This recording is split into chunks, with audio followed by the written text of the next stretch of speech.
반갑습니다. 대창서의 법지입니다.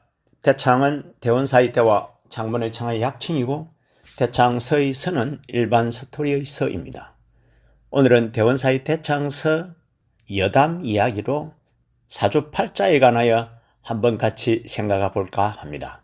사주라 그러면 네 기둥이죠. 시주, 일주, 월주, 연주. 태어난 시, 태어난 일, 태어난 월, 태어난 열을 사주라 그럽니다. 팔자라 그러면은 태어난 시주에 두 글자가 있고, 일주에 두 글자가 있고, 월주에 두 글자가 있고, 연주에 두 글자가 있어서 8자가 되죠. 그래서 인생을 사주팔자로 풀어낼 수가 있는 거죠. 사주팔자 믿습니까? 믿는 사람도 있고, 안 믿는 사람도 있죠. 또 어떤 사람은 어쩌면 또 팔자대로 사는 사람이 많다고 그래요. 이 사주팔자 바뀔까요? 안 바뀔까요? 사주팔자 바꿀 수 있을까요? 없을까요? 우리 불가에서는 마음수행 의지가 강한 사람은 사주팔자대로 살지 않는다. 이렇게 사주팔자를 바꾼다는 거죠. 물론 또 어떤 분은 마음수행 의지가 강한 사람도 이것도 또한 사주팔자라고 한다면 또 할 수 있다는 거죠. 어쨌든 우리 인생은 한평생을 어떤 사람들은 자기 노력 더하기 사주팔자 더하기 이름도 중요하다 그래요. 이름 더하기 그 다음에 부모 유산 이 네 가지를 합쳐서 한평생이라고 이렇게 이야기합니다. 자기 노릇도 중요하죠. 사주팔자도 중요하죠. 이름도 중요하죠. 부모 유산도 다 중요하다는 겁니다. 근데 오늘은 이 사주팔자도 마음에 의해서 바뀐다는 이야기를 하나 해볼까 합니다. 이 이야기는 중국의 마이선사 이야기죠. 마이라 그러면은 삼배옷을 즐거 입었다 그래서 이제 마이선사죠.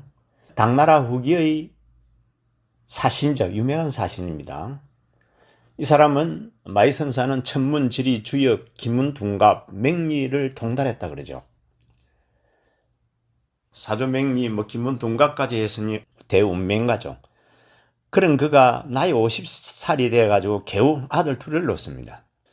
참 늦게 본 자식이니까 얼마나 금지 오기부로 키웠겠습니까? 그런데 이 아이들이 벌써 자라가지고 10살이 훌쩍 넘은 겁니다. 그러니 마이선사가 사주팔자를 잘 보니까 아이들 사주팔자를 한번 봐본 겁니다. 감정을 해본 거죠. 그랬더니 큰아들과 작은아들이 완전히 다릅니다. 큰아들은 사주팔자가 재상이 될 팔자고 작은아들은 거지가 될 팔자인 겁니다. 그래서 아이들을 불러놓고 운명감정 결과에 대해서 이야기를 했죠. 야, 첫째야, 너는 나라의 재상이 될 팔자니까 열심히 공부해라 이랬고, 둘째는 너는 거지가 될 팔자니까 그냥 놀고 먹어라 그랬다 합니다. 그러면서 내 감정이 한 번도 틀린 적이 없으니까 너희도 사주팔자대로 살 수밖에 없을 것이다 라고 그렇게 이제 단정 지었죠. 그런데 첫째는 좋죠. 둘째는 이 말을 듣고는 거지될 팔자라는 말을 듣고는 집에 살 필요가 없죠. 노력할 필요가 없죠.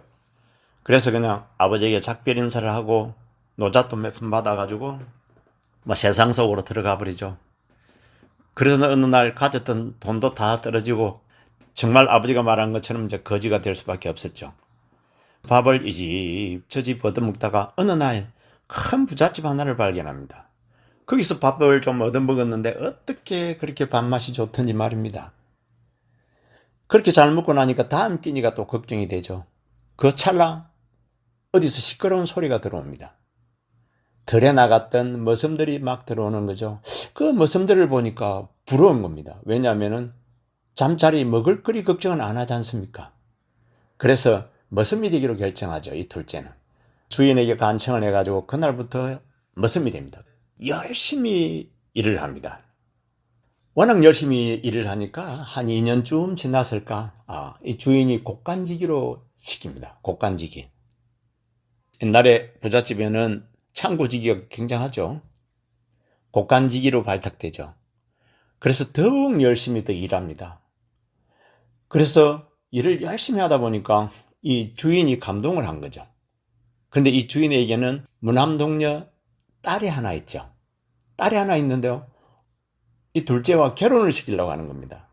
결혼을 시키려고 하니까 깜짝 놀랐죠. 그래도 이제 결혼을 하려 그러면은 부모님의 허락은 받아야 될 것 같아가지고 이 둘째는 허락을 받기 위해서 고향으로 돌아가게 되죠. 고향으로 돌아가니까 얼마나 마이 선사는 아버지 부모님을 애타게 기다렸겠습니까? 딱 돌아왔는데 보니까 넘넘한 청년으로 자라 있는 겁니다. 그리고 둘째 아들을 딱 보니까 얼굴이 이미 재상감으로 바뀌어 있었다는 겁니다. 옛날엔 분명히 사주팔자가 거지팔자였는데 간상을 보니까 재상감이라.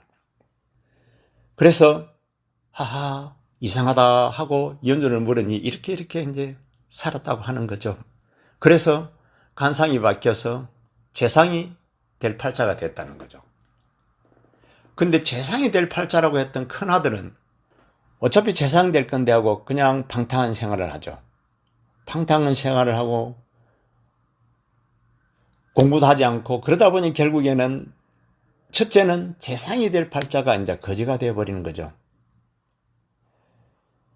그래서 마이 선사가 이와 같은 결론을 하나 내립니다. 내가 구세에 이 말은 남겨야 되겠다 하고 결론을 내리죠. 그 말이 사주부려 신상하고 신상부려 심상이라. 우리가 잘 아는 사주가 아무리 좋아도 신상, 몸, 상, 간상을 포함해가지고 몸이 반듯한 것만 못하고 신상이 아무리 좋아도 심상, 마음을 잘 쓰는 것만 못하다. 마음상이 중요하다라는 결론을 내립니다. 그래서 마음을 잘 쓰고 살면은 간상도 바뀌고 사주팔자도 다 바뀐다는 거죠. 다시 말하면 사주라는 것은 신상보다 못하고 신상은 마음상보다 못하다. 그래서 이 말은 마음을 잘 쓰면은 모든 것을 자기가 원하는 대로 누릴 수 있다는 겁니다. 이렇게 심상을 잘 쓰면 되는데 사실은 사람들이 팔자대로 사는 사람, 팔자로 끌려서 사는 사람들이 많습니다. 그래서 다음 대창서 시간에는 사주팔자와 지혜, 자기 사주팔자를 바탕으로 해가지고 이것을 잘 풀어나가는 방법을 같이 한번 고민해 보도록 해보겠습니다. 오늘 소생과 같이 사주팔자 같이 한 인연으로 살아서 건강하고 수명장원하고 복록구조 가시길 불전에 축원 올립니다. 성불하십시오.